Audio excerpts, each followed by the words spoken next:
Okay, I can't see your faces, so don't just nod. Just yell out. Okay, so why don't we go ahead and get started here on Zoom? I'm going to start to record now, so you all know you're being recorded. Oh, it is being recorded. Okay, we're already recording. Okay, so let me start out by reviewing what we did last time, just so you know what's most important to me. So I want you to know the structure of a phospholipid. Now, this picture from your book, I'm not crazy about. These are better. So you've got this glycerol backbone. Oh, here's diacylglycerol, so glycerol backbone with two fatty acids on it, esterified there.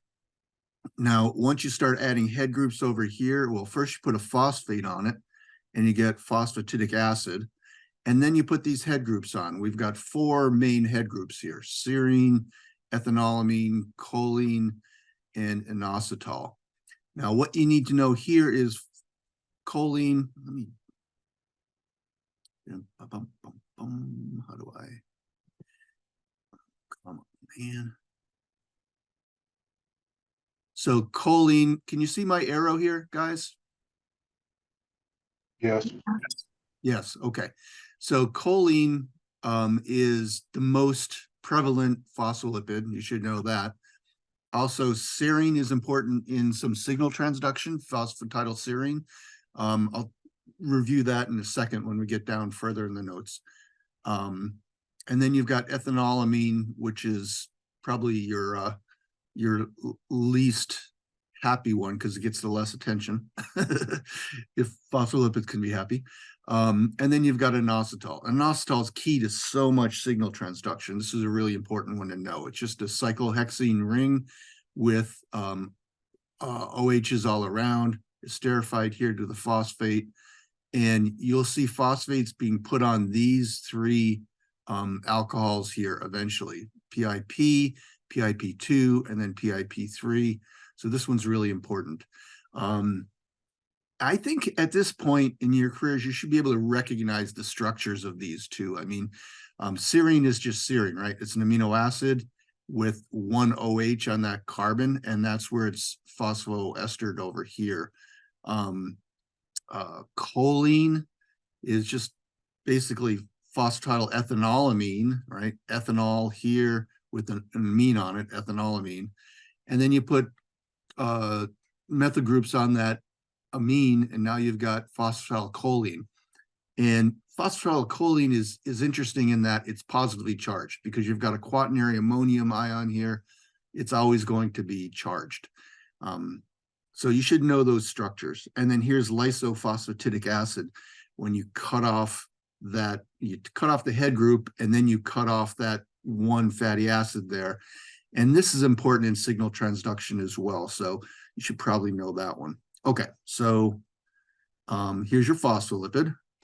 And you should know that they can form micelles and they can form liposomes. Like this is in vitro, right? In the test tube, this is what they form. In the cell, you're going to see vesicles. Oops.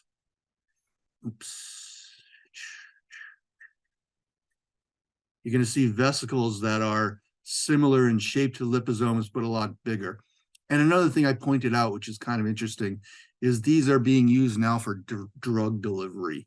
So they're important in biopharmaceutics. I mean, pharmaceutics, putting drugs together. Okay, another important thing to know is cholesterol. And as I always say, cholesterol is kind of like the antifreeze of your membrane.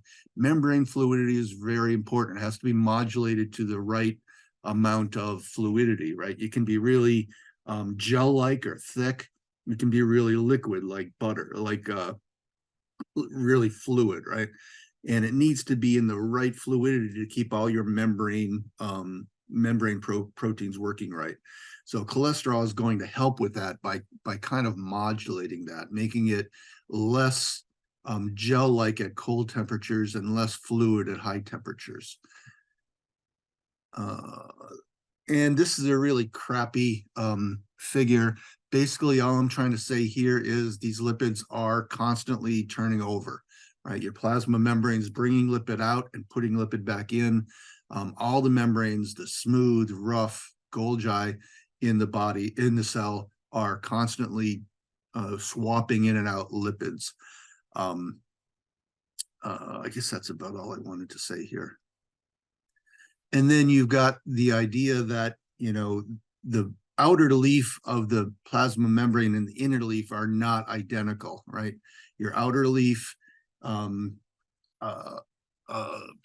you've got predominantly phosphatidylcholine, and sphingomyelin. And then your inside, what's most important here, thing to keep in mind, is your phosphatidylserine is really only on that inner leaf of the plasma membrane. And why that's important is this guy here, scramblase, will totally randomize them. Okay, so you've got flipase that's bringing phosphatidylserine in and is calcium dependent, and then you've got scramblase that's just scrambling them back up. So flipase then, when your cell starts to get sick and its ATP stores run down because it's a sick cell, flipase will turn off. Scramblase will scramble up those phosphates, phospholipids, and phosphatidylserine starts to be exposed on the outer leaf. And then that's a signal for your immune cells to look at that and say, whoa, something wrong with this cell. Let's get rid of it. You know, it's better to just kill a cell than let that cell kill the whole body. So it'll trigger it into apoptosis. Apoptosis is extremely interesting. We'll talk about that later in this class. Okay, this is kind of Bio 101 stuff. You should know the different types of proteins associated with the membrane. And then we're into transport across the membrane. So the only thing we talked about last time was passive transport. Again, most important thing to remember here is the energy values. So passive transport goes downhill in energy, and so it is spontaneous. And so simple diffusion, just something diffusing through the membrane, and facilitated protein in the membrane helping something get through, and they're all spontaneous. So here's your simple diffusion. You should know this Fick's law. And when I say know it, I mean, I'm not going to give you math numbers and do math on or anything. Just know what the variables mean here. So this is your concentration gradient. And the higher the concentration gradient, the higher the rate will be for that thing to get in. A is area of the membrane. So if you know you're comparing two different types of cells, that will be important. But if you're doing your experiment with just one type of cell, that kind of is constant. Okay, so we don't worry about area that much because it's basically on the size of the cell, and that doesn't really change. And then this is our most important one here, permeability factor. And your permeability factor comes down to two things. One is particle size. Something small can slip through really quick. Something big has a hard time getting through. You can get some glucose in, but not a lot. And anything charged will not be getting in. And then this is just an animation I did on the partition coefficient. And this is the other important thing in terms of permeability factor. A molecule that is can't find it now. A molecule that is non-polar can get in through the membrane easier, because that molecule has to go in, dissolve in the membrane, and then get through. So something polar really cannot get through because of that, versus something that's non-polar, even if it's large, like a steroid hormone, will get right in, which is good because their receptors are internal, so they have to get into the membrane to have their effect. Okay, so you've got those two factors that go into the permeability factor, which are the size of the particle and its partition coefficient, how hydrophobic it is, how hydrophilic it is. And this is going to determine the slope of this line. If something is, somewhat non-polar, but still has a lot of polar character, like even glucose is very polar. It's going to have a very low slope here. If something's very nonpolar, it's going to have a steep slope. It'll go in pretty quickly and easily. Either way, if we're talking simple diffusion, it's going to be linear. Okay, it's all dependent on your concentration gradient for that one particular molecule. So if we're talking about glucose just going through a membrane, it's going to be dependent on the solute concentration. Okay, so that's simple diffusion. And really, when you get into cells, the main thing that's going to go in through simple diffusion is going to be oxygen, CO2, water, and non-polar substances. That's the main things you have to worry about, because everything else is going to get help to get across with a transporter. Okay, so a transporter is a protein sitting in the membrane that's going to help that polar molecule get through. And it does that by having non-polar parts of the structure facing the membrane, and then a water-filled pore, more or less, in the center that helps things get through. Back up a sec. Osmosis. Again, osmosis is kind of a bio 101 thing. Hopefully you understand this. If you're struggling with osmosis, let me know. I'll either do a little Zoom with you individually, or I can answer your questions by email. But I think I don't want to spend a lot of time on this because it's pretty commonly done. So the thing about facilitated diffusion is it's going to follow Michaelis-Menten kinetics. And what that means is the molecules are going to get across a lot faster because that transporter is helping it get across. But as you go to higher and higher concentration gradient, eventually those transporters are going to be going as fast as they can. At this 1/2 V max, that means half the transporters are being used at any one particular time. As you go to higher than that, more and more of them are being used, and eventually they're all being used and they're all going as fast as they can. So you're not going to get any more in through facilitated diffusion. So from this point on, you're basically running parallel to this simple diffusion, because that's the only increase in rate you're getting at this point, because those transporters are going as fast as they can. Okay, so that's kind of a quick review of what we did on Tuesday and what's most important about it. Oh, let's see how many more slides I got. Just a couple more slides here. So in terms of your transporters, we've got uniport, which is only transporting one thing at a time, symport with two things going in the same direction, and antiport with things going in the opposite directions. Now, with your symport, it's always passive diffusion, okay? And this is reversible. It can go in either direction. With symport and antiport now, it could be active, indirect active, which we're going to talk about in a second today. And that's because it depends on what ions are moving here. So whenever you've got a sodium moving, this is going to be active transport, because remember, you've got a sodium gradient and this molecule is taking advantage of that gradient to move something else.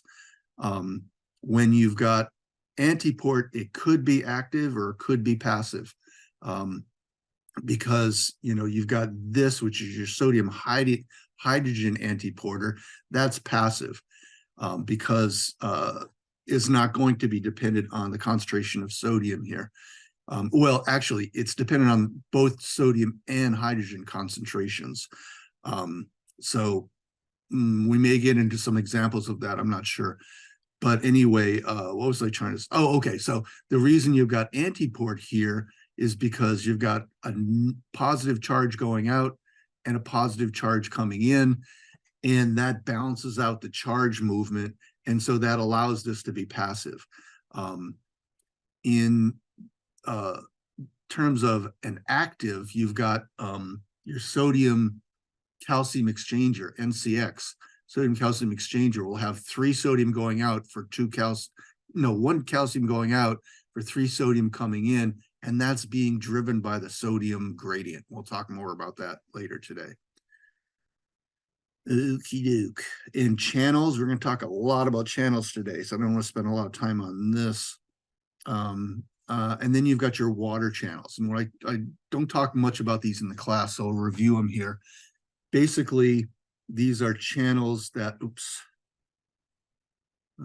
channels that are mainly, the only example I know of, although there could be other examples, is in the kidney, the collecting ducts of the kidney. So they're hormonally controlled in that if your hypothalamus realizes that your blood is a little too hypotonic, it will stop releasing antidiuretic hormone, ADH, and these water channels will go up into the membrane and you'll lose water.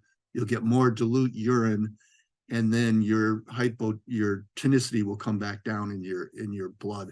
If your hypothalamus notices that you're a little too hypertonic, your blood is hypertonic, it will release ADH that will go down to the collecting ducts, and you will, oh shit, I may have gotten that one backwards.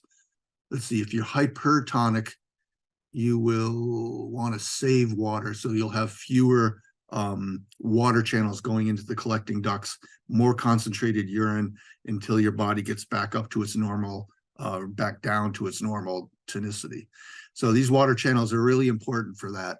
And I always like to throw out alcohol here, one of my favorite drugs. Alcohol is a bizarre drug because it does so many things. But anyway, I had microbiology when I was a sophomore in college. This is like 1982. And my microbiology professor told us, and I don't know why, this has nothing to do with microbiology, but he said, if you drink a liter of beer, you will urinate 1.2 liters of water. And the reason for that is your ethanol blocks the release of ADH. And without ADH, these water channels go up into the collecting ducts and you lose water, you get a dilute urine. When we were in high school, we used to say, you're not drunk until you're peeing clear. So basically that's what's going on with ethanol and why you're so dehydrated the next day and have part of your hangover. But anyway, water channels, mainly kidneys, collecting ducts. Okay. All right. Calm down. We're into today now. This is today's lecture. All right. So active transport. We've got two different kinds of active transport. One is direct active, which means you're directly using ATP. Here's ATP down here. Again, this is a figure from your book, which I'm not crazy about. But anyway, you're directly using ATP. And because you're using ATP, you're going to create the concentration gradient. So with all our passive stuff, it's going down a concentration gradient. Here, we're creating it. We've got three different types of pumps. We've got our P-type pump, which the three important P-type pumps that we'll talk about are your sodium potassium ATPase, your plasma membrane ATPase, and the sarcoplasmic or endoplasmic reticulum ATPase. That's your SERCA. So those are our three important channels or pumps here. Oops. And then we've got an F-type and a V-type pump. These are structurally very similar. They're just found in different places. Your V-type pump is found on lysosomes. So I'm not sure if we're going to get into chapter 4. I'd like to, but we'll see how much time we have. But in chapter 4, it talks about how endosomes come off the trans Golgi, and they've got acid hydrolases in them, which are enzymes, proteolytic, lipolytic, I don't know, and carbohydrate breaking down enzymes, and they're only active in acid condition. So they come out in these small endosomes inactive, and then the endosomes will fuse together with endocytosed material and become bigger, and then they turn on their hydrogen pump and acidify the inside of the endosome, and it becomes a lysosome. So these are the pumps seen there in the lysosomes. They acidify the inside of the lysosome and activate the degrading enzymes. And then you've got your F-type, which are prokaryotic. And, endosymbiotic theory tells us that our mitochondria are prokaryotic leftovers. So the F-type pump is found in the mitochondria. And this is interesting too. again, it's funny when you look at how things are named sometimes, and you realize that it's less about their activity than their history. So the F1, F0 ATPase in the mitochondria is what makes ATP, right? Your inner mitochondrial membrane, through its electron transport chains, are constantly transporting hydrogen ions out of that inner mitochondrial space. So you get a gradient of hydrogen ions between the outside, the inner mitochondrial space and the outer mitochondrial space. And they come back down that concentration gradient to make ATP. Now, when they found this protein, like back in the 50s, they isolated mitochondria, they isolated this protein, they looked at its activity, and under the conditions they were using, it was going backwards. It was using ATP to pump protons the other way. And that's why they call it a proton pump, but it's actually the opposite. It's an ATPase. Let's take a quick look at some videos of these pumps, because they are really cool. These videos anyway are really cool. Let me find my where is this one? Show windows. Let's share this one. Okay, so ATP synthase. Let's watch this video.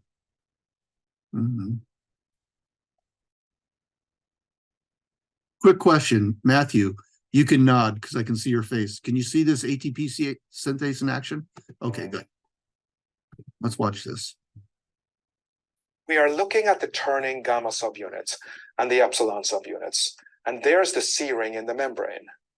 The F1 complex is outside of the membrane, while the F0 complex is embedded in the membrane. There's the stalk, including the delta and the B subunits. The alpha subunits are shown in light pink. The beta subunits are magenta. In the middle, the central stalk is rotating. The B subunit stabilizes the hexamer, which means that the hexamer can't rotate. We will now look at a rendering of known structural states and the conformational changes that are happening. The beta subunits are seen as a ribbon diagram. The ADP and inorganic phosphate diffuse into the active site, and the ATP has just been released. And simultaneously, the conformational change occurs in the beta subunit. If we zoom into the active site, we can see the molecular structure of the substrates and the chemical reaction. Here is ADP with its two phosphates. They are all held in place by a network of hydrogen bonds mediated by the amino acids in the folded structure of the beta subunit. Hydrogen bonds stabilize the base and the sugar, but really primarily the base. There's also a magnesium ion that plays a critical role in not just stabilizing, but also neutralizing the charge of the phosphates. Notice the conformational changes that are happening when the inorganic phosphate comes in. There is the promotion of a planar transition state. Synthesis of a new phosphodiester bond is catalyzed, and then the subunit switches to the open conformation. Upon this reconfiguration in the beta subunit, ATP is ejected from the active site. The enzyme then resets and restarts the synthesis of another ATP molecule. This is a summary of the events at the active site. It is also intriguing just how the C ring rotates. We can start with the analogy of a water wheel. We can easily grasp the idea of how a water wheel rotates. It's driven by the flow of water, allowing the wooden fins to go in a particular direction. Thus, the rotation happens in a specific direction. If the water was to flow in the opposite direction, you would see rotation of the water wheel in the opposite direction. Here we see the C ring and the A subunit. We don't know the full structure of the A subunit, but we know that there's an access channel for protons on the A subunit right in the intermembrane space. And there's a separate egress channel for protons on the matrix side. In this animation, you see protons flowing out from an interface between the C ring and the A subunit. But what drives the specific direction of this rotation? For example, if we were looking down, it is always a counterclockwise rotation. Why and what drives that? On each of the C subunits within the C ring, there is a proton binding site. Notice the high concentration of protons on the intermembrane side and their flow to the lower concentration on the matrix side. Protons load from the highly concentrated intermembrane side onto the C subunits, and they are released on the matrix side where the concentration of the protons is low. But why can't protons go around the other way as well? In principle, just as in the water wheel analogy, the C ring should be able to rotate in either direction, shouldn't it? There are two interconnected reasons for this unidirectional movement. The amino acid side chains in C subunits would repel the bound proton, so that when a proton loads from the intermembrane side, the C ring cannot rotate back in the opposite direction because it is energetically unfavorable. Rotating counterclockwise, on the other hand, is energetically favorable because there are no repulsive interactions. Remember, there's a concentration gradient that favors binding of protons on the intermembrane side and the release of protons on the matrix side. So in summary, the proton gradient determines the direction of the rotation, favoring movement in the counterclockwise direction of the C ring. This avoids unfavorable interactions with the amino acid side chains of the C ring. Okay. Oops.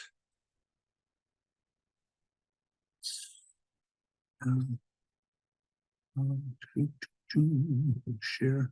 All right, go back to me. All right, I think that's a really cool animation. I don't expect you to know it at that level, but I think it's really neat to see how that works. So that's your V and P type pump. And then here's your ABC superfamily. So the ABC means ATP binding cassette. So this subunit here is called a ATP binding cassette. Cassette because it shows up in a lot of different genes as something that binds ATP. And these are interesting in that they're not pumping an ion, they're pumping some organic molecule. So one example that we've seen already is a flipase. That is an ATP, is an ABC type pump. It's grabbing the phospholipid and moving it to the other side. It's pumping an organic molecule. One that's really important for us studying medicine is the MDR, multi-drug resistance pump. So the MDR then is ABC type pump, sits in the plasma membrane, and it pumps organic chemicals out of the cell. So this is a real problem with classical chemotherapy, in that, you know, it was noticed early on that a lot of cancer cells are pretty insensitive to chemotherapy. And that's because they have this MDR in their membrane and they pump the chemotherapy out. So you may have it at a high concentration in the body, but it's at a low concentration in the cell where it matters because it's constantly pumping it out.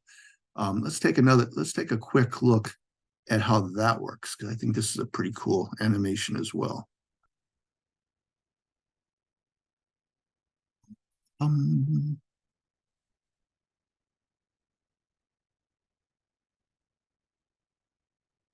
Cells, especially those that have survived a chemotherapeutic treatment. This space-filling model of P-glycoprotein, GP, is the most prevalent MDR transporter, and it is expressed at elevated levels in many kinds of cancer cells, especially those that have survived a chemotherapeutic treatment. This space-filling model of P-glycoprotein shows a drug molecule colored in pink, bound to the pump's drug-binding pocket colored in silver. Such a drug molecule will have entered the pump and its drug-binding pocket from the cytosol through the open portal seen at the bottom. Energy is required to pump drugs out of the cell. P-glycoprotein is an ATP-dependent transmembrane protein, and ATP must bind to the interior nucleotide binding domains in order to pump a drug or other toxins out of the cell. Switching to a ribbon representation of the pump, we can observe the dramatic conformational change in the pump caused by ATP binding. Drugs or other toxins enter the pump and attach to the drug binding pocket, which results in an ATP-dependent shift in the conformation of the entire pump. The drug is then extruded into the extracellular space.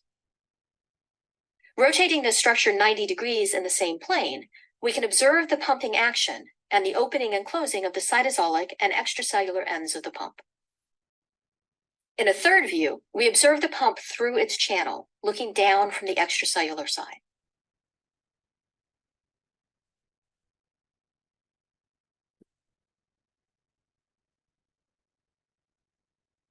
I'm just a major fan of animation. I think that looks really cool.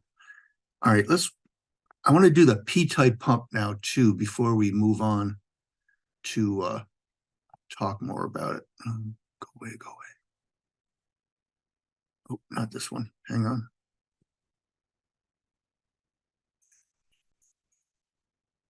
Hang on 1 second.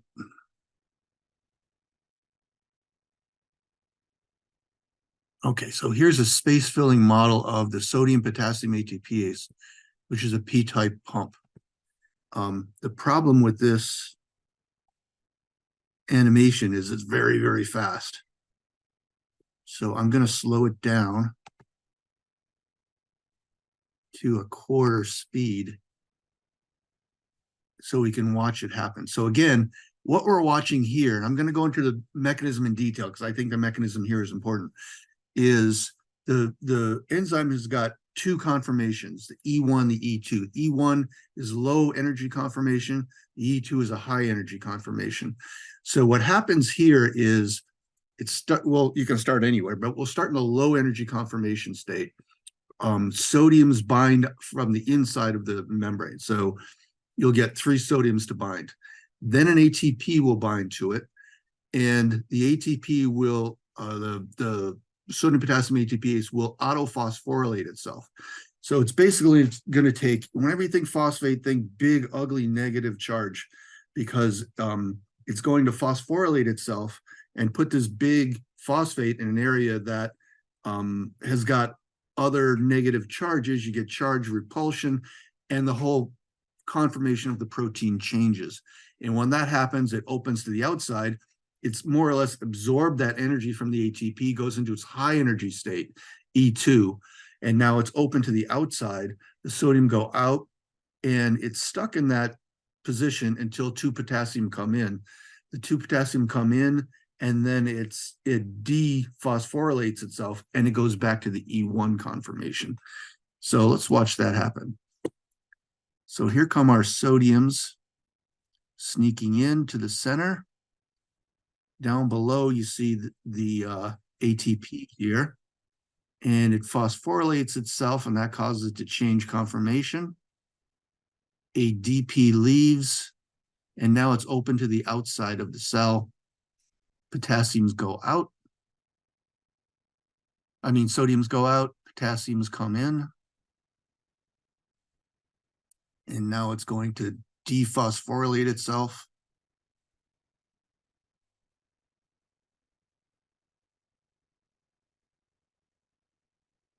And the potassiums come in.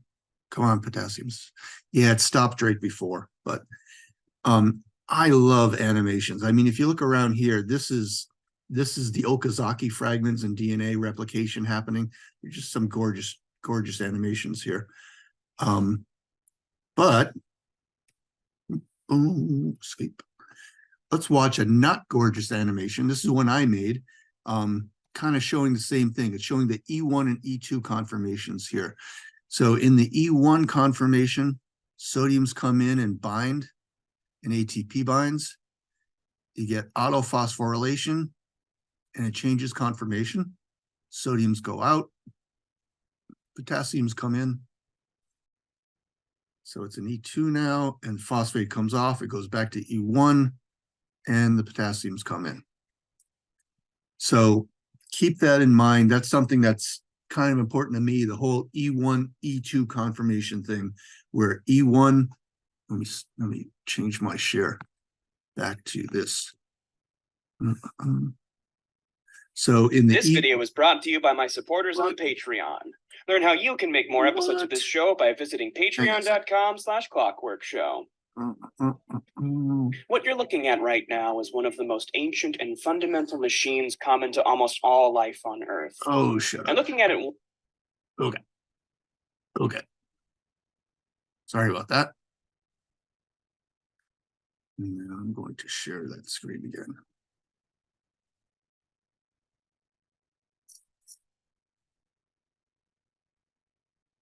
Okay, so like it says in your notes, the whole idea is that you've got two conformations, the E1 and the E2. And the E1, it's more or less open to the inside of the membrane, and sodiums and ATP bind.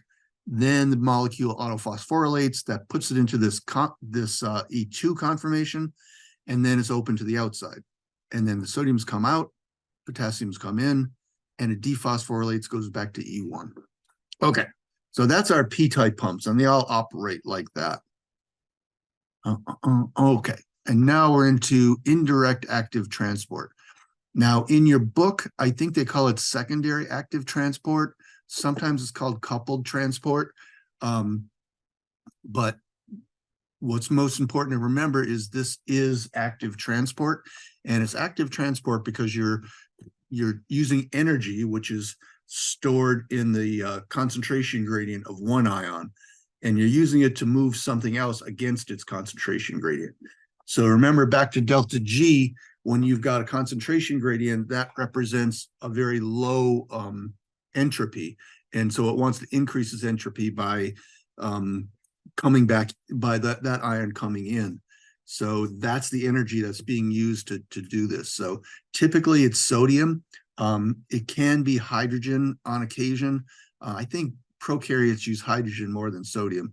I could be wrong. I think there's a microbiologist here who could tell us more. But anyway, bottom line is you've got one ion coming in down its concentration gradient, and that's pulling the other one in. And it's all dependent on a pump, right? Because the pump is what's producing this ion gradient in the first place. Okay, so here's an example of that. And this is an example of why a cell would actually do that. Why would you use energy when you've already got a transporter? So this is GLUT. GLUT is a glucose transporter, the passive transporter we talked about earlier. I think there are 4 different ones, GLUT1 through GLUT4. Here in the kidney, you've got GLUT2 being expressed. So this is not a kidney, this is small intestine. Okay, so this is your small intestine cell, the epithelial layer that's facing the lumen of the intestine over here. So over here is the interstitial space that will then equilibrate with the capillaries. So anything here will end up in your bloodstream. Over here at the apical side, you've got these microvilli, which are dramatically increasing the area of the membrane here facing the lumen of the intestine. And you've got this sodium glucose transporter here. So your sodium glucose transporter is being driven by your sodium potassium ATPase over here, which gives us a low sodium concentration here. So then you've got this driving force to bring glucose in. So why are we doing this? Why don't we just have glucose transporters? Well, the idea in the small intestine is, you want to be as efficient as possible to bring all the glucose in from your intestine. You don't want to lose energy, right? Anything you eat, you want to hold on to. So you've got an active transporter over here bringing glucose back in. Same thing with the kidney, right? In the collecting ducts of the kidney, you don't want to lose glucose to your urine. You want to conserve it. So you've got active transport bringing into the kidney cells as well. Now, once it comes in, it's in a higher concentration inside than it is outside. So you don't need an active transport to get it out. It's going to go out through a passive transporter over here. And remember, this is reversible, but as long as you're bringing glucose in from your intestines, you're losing it. It's going to passively transport out and then into the blood supply. Okay, so that's why you would use an active transporter rather than a passive transporter when you really, really want to get all that particular thing in. And you've got the same thing for amino acids. You've got sodium amino acid transporters that are also indirect active transport. Here's another one that's really important, and this is really important in cardiac cells. So when you get into cardiovascular physiology and pharmacology, you'll hear about this sodium calcium exchanger, NCX. And this is in the plasma membrane. It's being run by your sodium potassium ATPase again, and it is taking 1 calcium out for 3 sodium in. So we're using energy here to get calcium out. Now, what's the reason for this? Well, we'll talk about it here. We'll talk about it here. So this is what I like to call, I think it's called in general, calcium metabolism. How is calcium controlled in the cell? Calcium is extremely important to control because it's used as a signaling ion, basically.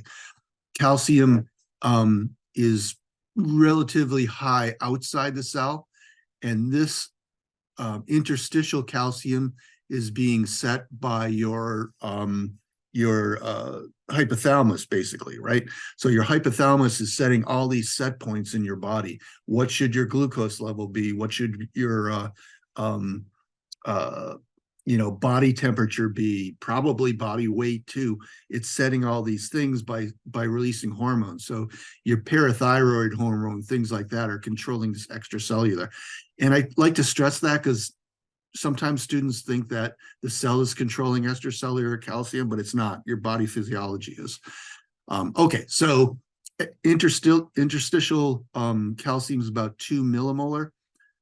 Inside the ER, smooth endoplasmic reticulum, it's about 10 millimolar. And in the cell itself, it's about 0.1 millimolar. Some people say 0.2, some places it's 0.05, but extremely low. So we're in the micromolar range. Actually, this I think should be micromolar, not millimolar. Yeah, that's a mistake. Sorry about that. This is 0.1 micromolar.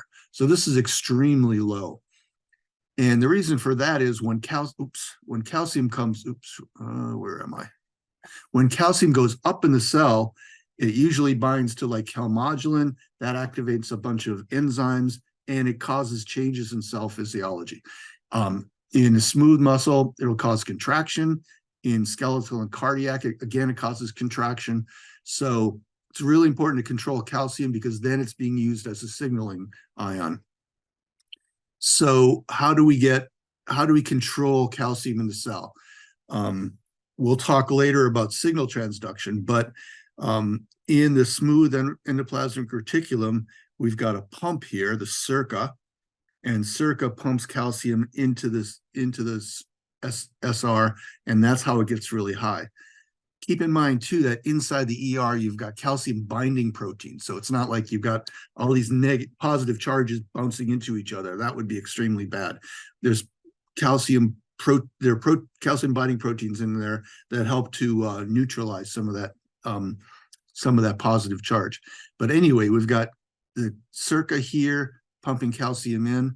We've got a plasma membrane calcium pump, PMCA, and that is pumping calcium out. So that's how we're getting calcium really low. We've also got this sodium calcium exchanger that's helping to decrease calcium. So here's the question I always had, and then I learned eventually the answer. If you've got a pump here in the plasma membrane, why do you need a sodium calcium exchanger? And the thing is, they have different capacities and different capacities and different activities. So basically, your sodium calcium exchanger is low capacity but really fast. So that helps to get calcium down quickly. So like in cardiac cells, for them to relax, you want that calcium to go down fast. So the NCX is there to do that. But this plasma membrane calcium ATPase goes a lot slower, but has a higher capacity. It can pump more calcium, but it pumps it at a slower rate. So that's why we've got 2 different mechanisms at the plasma membrane to get calcium out. But bottom line, what I'm trying to tell you folks, to decrease calcium in the cell, you've got plasma membrane calcium ATPase, sodium calcium exchange, also in the plasma membrane, and then you've got SERCA in the sarcoplasmic reticulum or endoplasmic reticulum, depending on the cell you're looking at. Now, once you've got these huge concentration gradients, you don't need an active transport to get it to move, right? All you have to do is open a channel and that calcium is going to flood in. And that's what we see here. We've got all different kinds of plasma membrane calcium channels. My personal favorite is the voltage-dependent calcium channel, but there are other calcium channels in the membrane. And that will get calcium in from the external. And then we've got two different channels in the SR, or ER, I should say. One is an IP3 receptor. So it would be activated by the molecule IP3, and we'll get into this in a couple of chapters from now, so it's not that big a deal. But IP3 will open that channel, causing calcium to flood out. Or we've got this ryanodine receptor, which is a calcium-activated channel. So when calcium comes in, it opens this channel and more calcium floods out. This is extremely important in cardiac cells. We'll talk about calcium-induced calcium release in cardiac in the next chapter. So anyway, in this SR, you've got this huge store of calcium, and you've got two different channels to help it get out. One is the ryanodine receptor, and the other is the IP3 receptor. These are both called calcium release channels. SER, so I just call them SER channels here, but they're both calcium release channels. Where was I going with that? Oh, so you may not have both channels in one particular cell. You may have both of these channels in the same cell. Depends on the cell. There's a lot of variability cell to cell. Okay, so bottom line, increased calcium. You've got your plasma membrane calcium channels and your SR calcium channels. So then to turn a cell on, turn a cell off, you open the channels somehow, boom, calcium comes in, the cell does something, and then close those channels, pump the calcium out, and it goes back to its other physiological state. Calcium metabolism. Love it. Love it. I've built a whole career on calcium metabolism. Not really, but many people have. Okay, so channels. We're getting into okay, so now we're getting into the last section of the chapter. And this section, I don't know, could be its own chapter, really. I mean, it's basically about membrane potentials and control of the membrane potential and changes in the membrane potential. So again, I love this stuff. I love electrophysiology. So if you want to talk more about this, I'm all about it. We're going to start out here talking just about channels and channel structure. Got behind my notes. We're going to start out talking about channels and channel structure, and then we'll talk about how these channels help to control the membrane potential in excitable cells. Okay, so we've got the structure of a channel, a voltage-dependent channel anyway, is always something like this. This is a 6 transmembrane regions, and one of the transmembrane regions, the S4, has got a lysine or an arginine every 3rd amino acid. Okay, so it's like 21 amino acids, and every 3rd one is positively charged. It's extremely rare. You know, I was there. I was in the trenches. I was there when we were first sequencing these channels. And as soon as you sequence your channel, you can see, you know, you've got hydrophilic amino acids, then you've got 21 hydrophobics, and then you've got hydrophilic and hydrophobic, hydrophilic, hydrophobic. So it's easy to see where the transmembrane regions are until you get to 4. And then it's like every 3rd is a positively charged amino acid. How do you get that in a membrane, positively charged? But that is key to the function of this protein, in that it's sitting in the membrane, but it's positively charged. So it's going to change position based on the voltage of the membrane. It's going to go out, it's going to go in based on the membrane of the charge on the membrane. And we'll talk about that more in a second. And then you've got the S5 and S6. And the important thing here is this long loop between S5 and S6. So this loop is going to come around and form a little beta pleated sheet here in the middle of the membrane.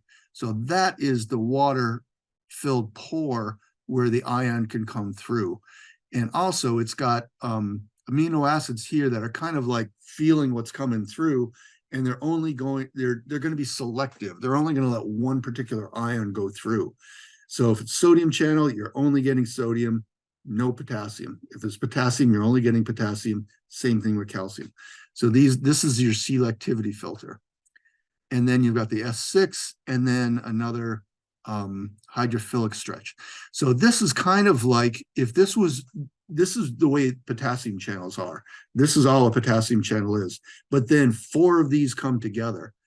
If you look at your voltage dependent sodium or calcium channel, you've basically got like one subunit of the here, another subunit here, another one here, another one here. So basically all 4 subunits are linked together into one really long protein. And so just to reiterate that, see if I can make it more clear. If it was a potassium channel, you would have 4 of these that would come together.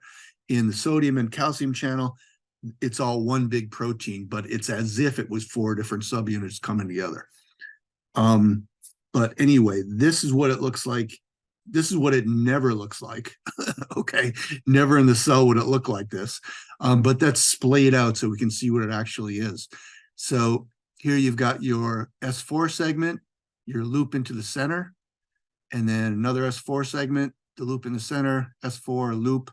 And then when it's actually in the membrane, it looks like this. So you've got your structural components on the outside, your voltage sensing unit here, and then you've got your pore in the center with that link between S4 and S5. And here's the pore. And now the pore has got selectivity based on the amino acids here. And the S4 is going to be involved in gating this channel, opening it when the voltage changes and closing it when the voltage goes back. So let's take a look at that. I've got some more animations that I made for you to look at. Let's do a new share.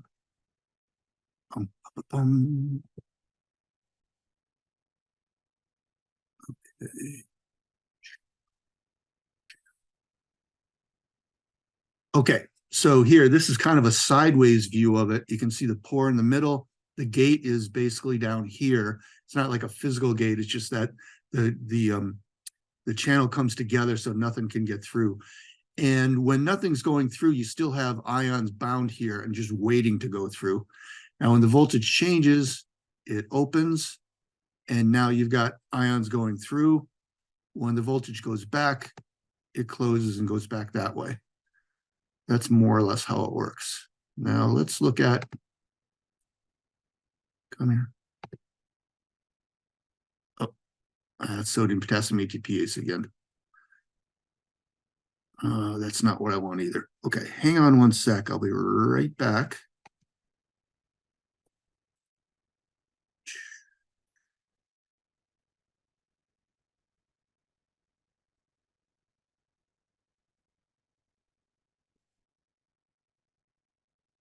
Okay, can you see this?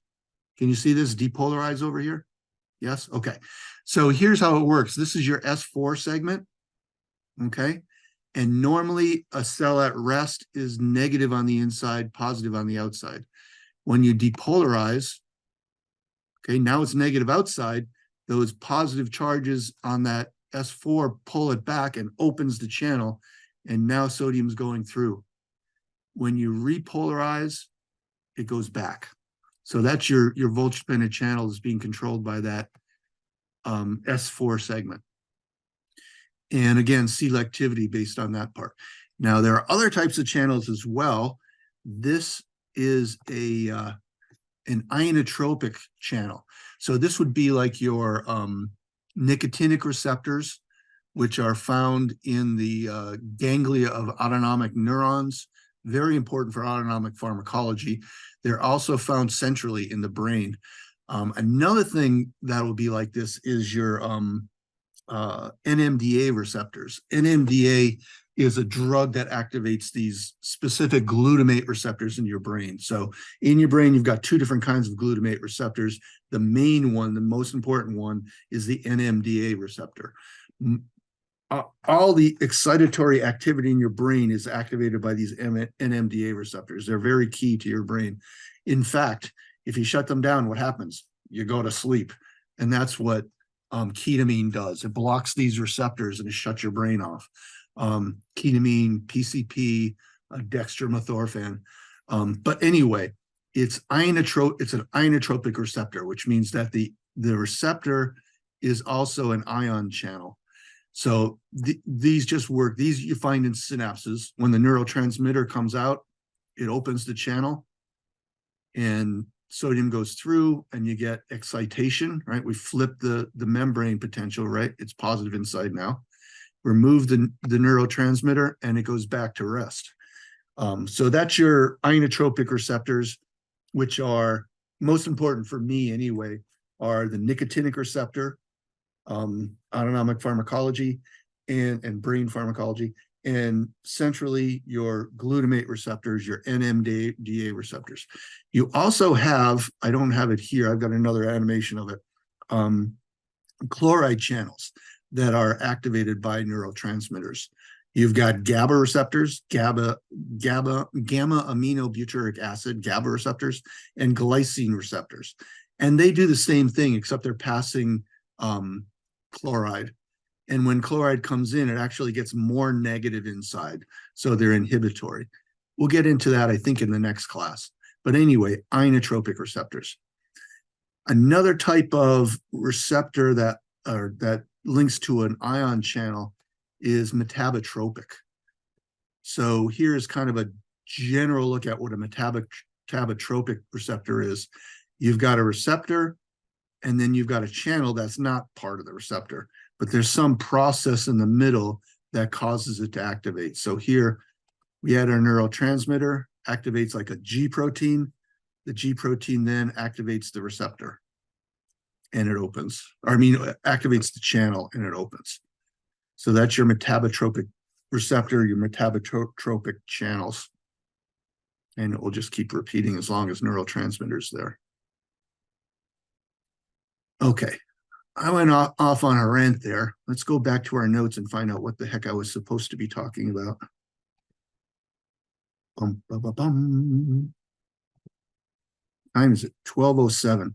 I got about 10 more minutes left here, and then I'll let you guys go.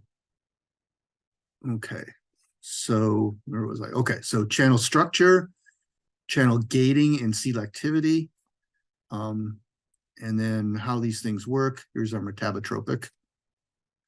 Another type of channel that exists in some cells, most cells, I think, are stretch activated channels or mechanically gated channels. Think about this in terms of like sensory neurons, right?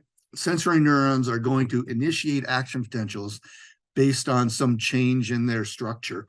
So your sensory neuron, when you touch something, you deform your skin, you deform the membrane of these sensory neurons, and you stretch them. And when you stretch them, that opens mechanically gated channels. Sodium comes in, and that initiates an action potential. That's what mechanically gated channels are about. That's one example of it anyway. But basically, they are probably attached to the cytoskeleton. And when the cell stretches, it pulls on those channels and they open. Another example, actually, I did a sabbatical at UVM, Department of Pharmacology, back in 2001. I love going off on I'm sorry, I tend to go off on rants because gives you a chance to sit and relax a little bit and think about what we just talked about. But I was doing a sabbatical at the pharmacology department at UVM in 2001, the summer of 2001. And we were working on stretch activated channels in cerebrovascular arteries. So basically, I would take cerebral artery out of a rat and then dissolve it into cells, take individual cells, patch clamp it, and then change the osmolarity of the solution, and the cell would swell, and that would cause a stretch of the channel, and then open these stretch activated channels. And the idea there was with the cerebral artery, when pressure goes up, it stretches, that opens these channels. Sodium comes in, activates calcium channels, and they contract against it. So it's kind of like modulating that blood flow in response to an increase in blood pressure. what do they call that? I forget. But anyway, here's the weird part of the story. 2001, right?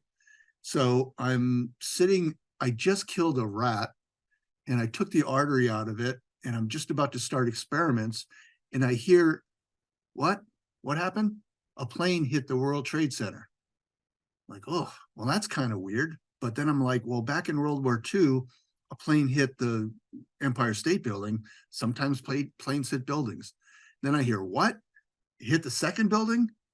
Oh shit, we're under attack. It was like, and it just, oh, it was terrible. And then not long after that, I heard that one of the towers went down and it was like I got punched in the gut. It was like, oh my God, this is crazy. So anyway, stretch activated channels, they bring buildings down, sort of. But anyway, the sad thing about this for me is I spent the whole rest of the day doing experiments on those cells and I got no results whatsoever. But I'm like, I can't, and everyone else stopped working and they're listening to the radio, they're watching the television to see what's going on. But I'm like, I killed this rat. I can't disrespect this rat. I killed this rat. I have to continue with my day. And I got no results. And I missed a lot of the video footage, but I guess I'm okay anyway. Well, you know what? I think I've gone off on enough of a tangent at this point that I should just stop. Oh, wait, one more thing before I do stop, just to round out the channel discussion here. Gap junctions. So gap junctions are channels between cells. And a lot of cells will have these gap junctions. Not all cells, but usually when there's some kind of calcium activated there's some kind of electrical need for cells to be coupled. Best example is cardiac cells, right? There's not, every cardiac cell isn't innervated. The innervation starts at one place and it spreads cell to cell across the heart. And it does that through these gap junctions between cells. So when one cell has an action potential, that causes the depolarization to spread to the next cell, and that has an action potential, spreads to the next cell, and that has an action potential. So gap junctions then, they make a tissue an electrical syncytium. Syncytium means they all work together. So that is your gap junction. So I guess that's all I have for today. It is almost quarter after. Sorry for the delay at the beginning. I think going forward, I'm going to just do Zoom meetings. I hate to waste your time with me trying to figure out this Microsoft Teams. I think Zoom works just as well. So I'm going to do that. And then I'll upload the videos to Brightspace and you can get them there. Okay. Let me stop my share for a second. Can I see all your faces? So oops, someone said something in a chat, which I missed. Oh, thank you. Oh, you're welcome. So let's pretend we're a class here. Let's all look at our faces so we know we're all human beings. Okay. All right. I hope you all enjoyed this class. If you have any questions, email me. Oh, really important. Let me share one more time. Really important for you and everybody else. Where is my browser? Let's go to Brightspace. I want to take you through Brightspace again. I didn't really do it the first time because I was having trouble with my Microsoft Teams.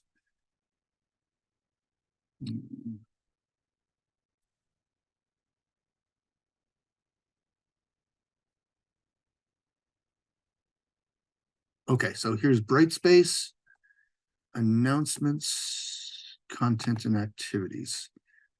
Okay, so if you go to exam 1 materials, go to exam 1 materials.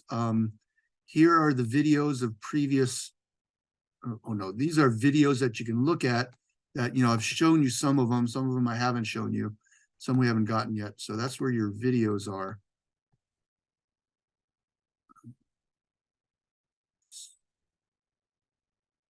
And here are the notes for today. Here's the PowerPoint for today. These are the next lectures. Here are the lecture videos. Okay, membranes, that was Tuesday. And if you come down further, this is what I want to tell you, quizzes. So if you look at your syllabus, there's going to be a quiz every weekend. It's just kind of reinforce what we talked about in the 2 lectures during that week. Your quiz grade and your quiz, as far as I'm concerned, is open book. You can, if you print out your notes, you can look at your notes and do it that way. Basically, it's just to make sure that everyone's, interacting with the material. Shouldn't be a hard quiz, but every weekend there'll be a quiz. This will open Friday morning at 8 a.m. and close Sunday night at midnight. So you got that to do this weekend. Okay. Stop share. Any questions, comments? Call it a day? Did enough people answer the poll that you, like, when are we meeting next? Just basically, unless I missed that announcement already. Let's look at that right now. So I think that closes tomorrow, so you can still look at it tomorrow. Quizzes. Let's go back to introduction.